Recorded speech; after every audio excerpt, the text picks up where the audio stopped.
Went live. Dylan's clicking away over there, getting us set up behind the scenes. YouTube, Facebook, and then also the Pearl.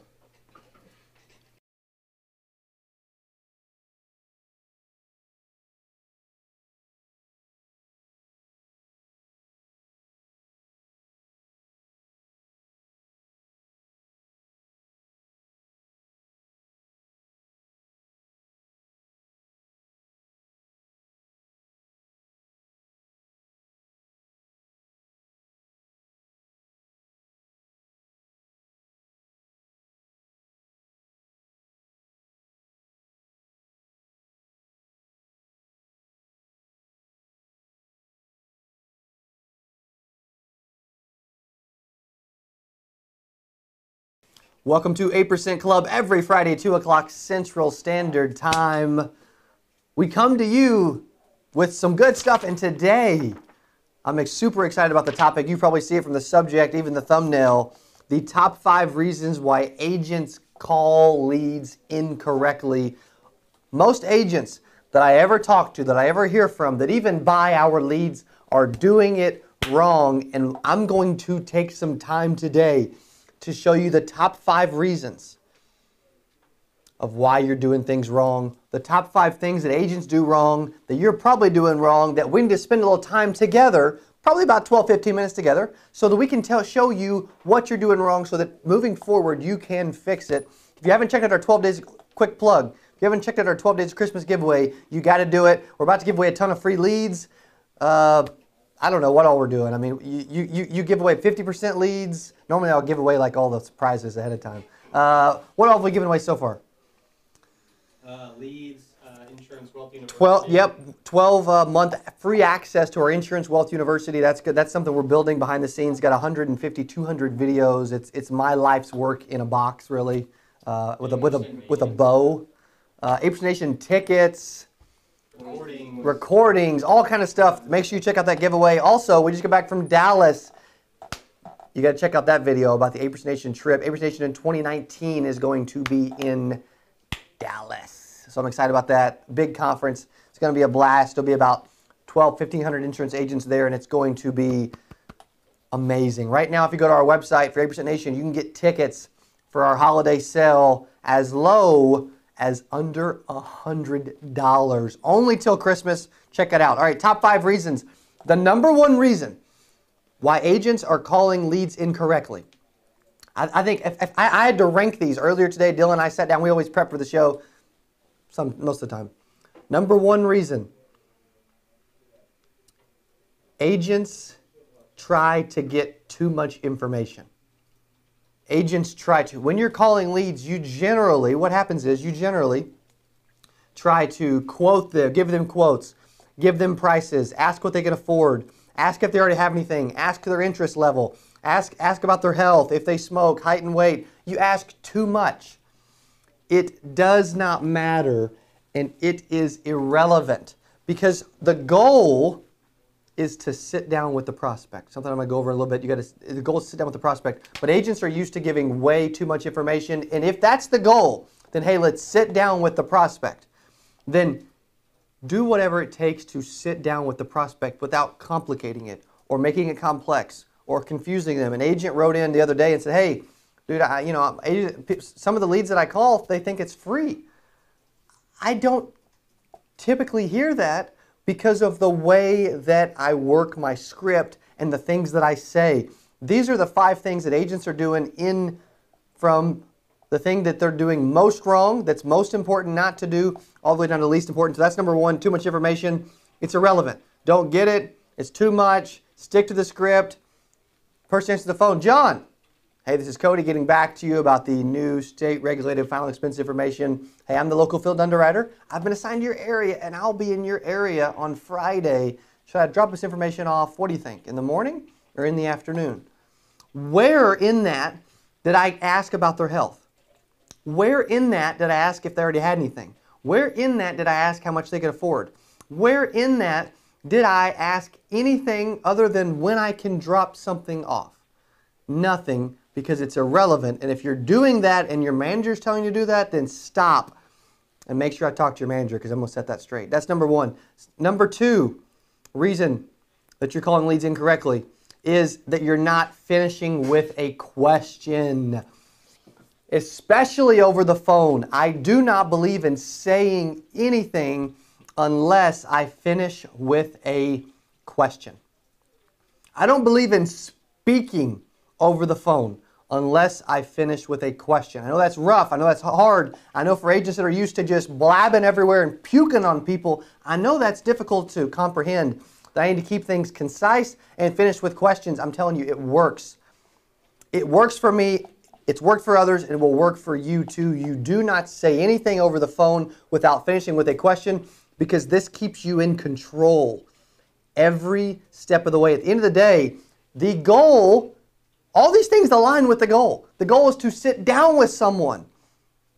The goal is to sit with them. The goal is not even to make a sale. The goal is to sit with them, and hopefully you'll make a sale, but at least you had the opportunity, and you can't get opportunities if you don't sit with them. That's reason number two, you don't finish with a question. Start to finish with a question every single time. All right, reason number three, this one's big. This one's pretty common. Agents pause at the wrong times. They pause without asking a question. Instead, what you should be doing, because I'll give you a perfect example. You call a prospect, and 95% of you that are watching right now are making this mistake. Hey, this is John Smith with The Insurance Group. Hey, looks like you went online and said that you wanted a quote for life insurance. And then you pause. And by doing that, the only thing that you are doing, and you're making the mistake right now, we're going to fix it. But when you do that, and you say that phrase, and that's what you all say because you don't know what to do. And that's my fault. I'll take blame. When that happens, though, what's going on is you are saying, Miss Betty, Mr. John, prospect, please insert an objection right here, right now, please. Go ahead. You insert the objection. I'll wait. I'll hold. It's insane. It's ridiculous. And I don't want you doing it anymore. Man, I used to do it too. First few years of my career, I didn't understand all this stuff. I really didn't. It took me till, honestly, I probably didn't even understand all this stuff until I started generating leads for people, and then I started calling them and practicing and working it and making it and perfecting a system that works for people so that not only could I give leads to agents, but I could also tell them, I could give them leads and tell them what to do that works. And then believe it or not, if you have leads and you have something that actually works and you put the two together, guess what? You sit with people, you have success, and you make money. So that's why we do these things. Number three was pause. Gosh. I don't pause just to keep it simple so that I can break this down. I don't pause until after I ask a question. That's it. Number four, reason number four, you guys ready? You ready for number four? Number four is pretty big too. And you don't even know that number four exists probably. I would say 99% of insurance agents do this one wrong. This one's big. Number four is a poor intro. Agents have a poor intro. What does that mean? That means that you don't take command of the call. And I'm going to say this. One thing that immediately happens is the person says, hello, and you, the agent, what do you say? I'll give you a few examples. Is this Betty Smith? Hello, I'm looking for Betty. Hi, looks like I'm looking for Betty. Hi, I'm supposed to ask for Betty. Hey, I need Betty Smith, please. All of these things that let you, and what that does is you are telling the prospect that you do not know who they are, and you're not even sure that you're calling the right person right now. It's a mistake, and it's a bad mistake because it's so early in the call that the rest of the call, you can still set appointments, but it makes the rest of the call tougher. It's an uphill sled. Instead, you say, well, Cody, that's what I've been trained to do. That's all I ever do. What should I do? We'll just say that Betty answers the phone. Hello. Maybe in a more female voice than that, but They say hello. You say, Betty. It's confident. You know that it's them. And you just say their first name. And then you're in control. And you get the call started the way you want to get it started. And you say, well, dude, what if the lead says Betty Smith and the husband answers? Mr. Smith. That's it. Mr. Smith. And then if you need to ask for Betty, that's fine. But I'm going to roll with it. The poor intro is number 4. You guys ready for number 5? Number 5 is something that I would say this is the one that I've generally always done pretty well, which is selling a drop-off time. If the goal is to get in front of someone and selling a drop-off time is going to make it easiest for you to do that, then sell a drop-off time. I get a lot of agents to say, well, dude, you're selling a drop-off time, and then you get to the home, and the prospect, what are they going to say? I thought you were dropping it off. Like, what do you say or what do you do when you get to the home? They forget. They don't remember everything you say. They forget that you were ever dropping something off. If you say, well, what information would you drop off? Dude, I would drop off me. I am the information, and I'm going to provide the information to them and leave it with them if that's what they need. But at the end of the day, the goal is to sit with a prospect, and selling a drop-off time is the best way to do it. If you're not doing it, you're making a mistake. Sell a drop-off time. For instance, I just said it earlier. This is Cody. I'm getting back to you about the new final expense information. Now, John, I'm the local field underwriter. I've been assigned to your case. I'll be out in your area on Friday. Should I drop this information off? Should I drop this information off in the morning or in the afternoon? That's it. And about 80% of the time, they're going to pick one.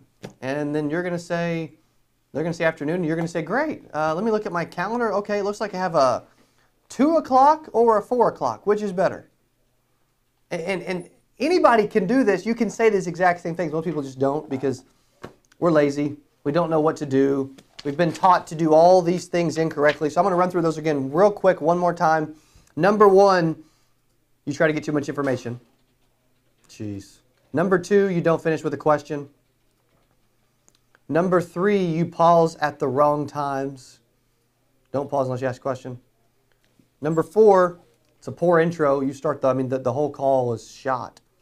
And number 5, you don't sell a drop-off time. If the goal is to sit down with the prospect, let's play a little game real quick. If the goal is to sit down with the prospect, does giving them too much information make it harder for you to sit down with them? Yes. Does not finishing with a question make it harder for you to sit down with them? Yes.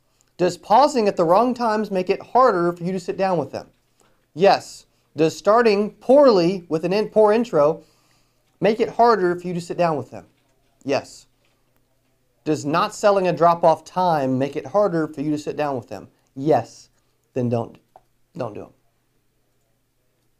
If the goal is to sit down with them and these things will get you in front of them, then do them and implement them into your calls. Because at the end of the day, the only reason we do all of this is to help you, the audience watching, the agents that are doing great, struggling, making 18 grand in a year, making 48 grand in a year, making 92 grand in a year, making 260 grand in a year, making 782 grand in a year, or $12 million a year.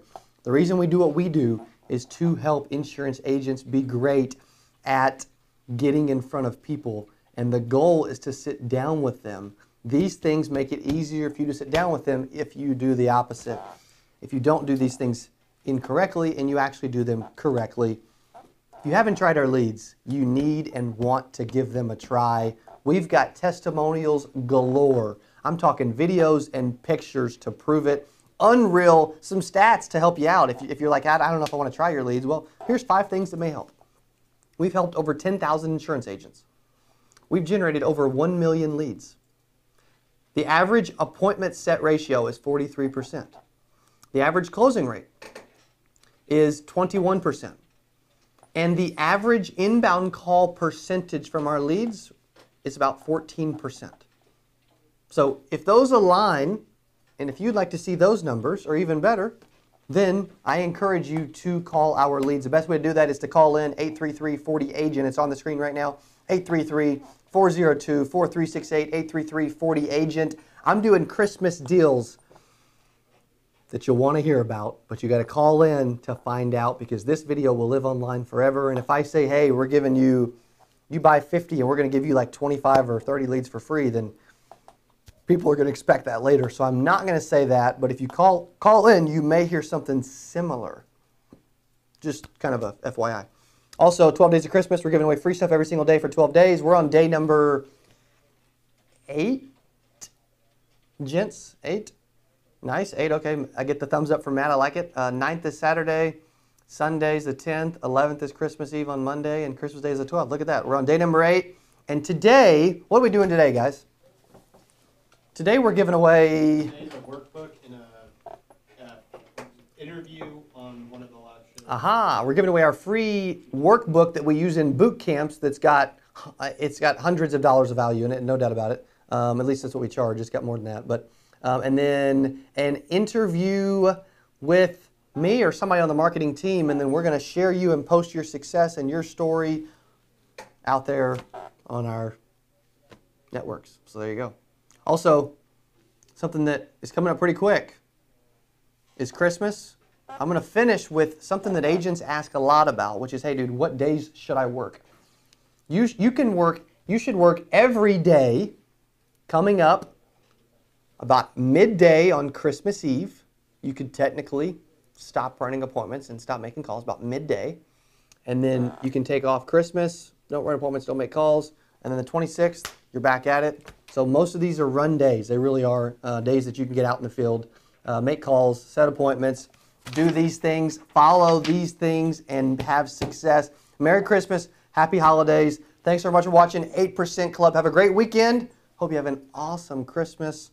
Thanks so much for watching. If you're watching and you haven't been to our YouTube channel, if you're watching our YouTube channel, if you've never subscribed to our YouTube channel, I promise you, that's all I want. Like, if you could give me a Christmas gift real quick, it would be to go to our YouTube channel, Secure Agent Mentor, and click subscribe, because I probably like YouTube the best. I started there. We still use it a lot. We're getting really close to 5,000 subscribers, and I need your help. Merry Christmas. Hope you enjoyed today's show. Thanks for watching.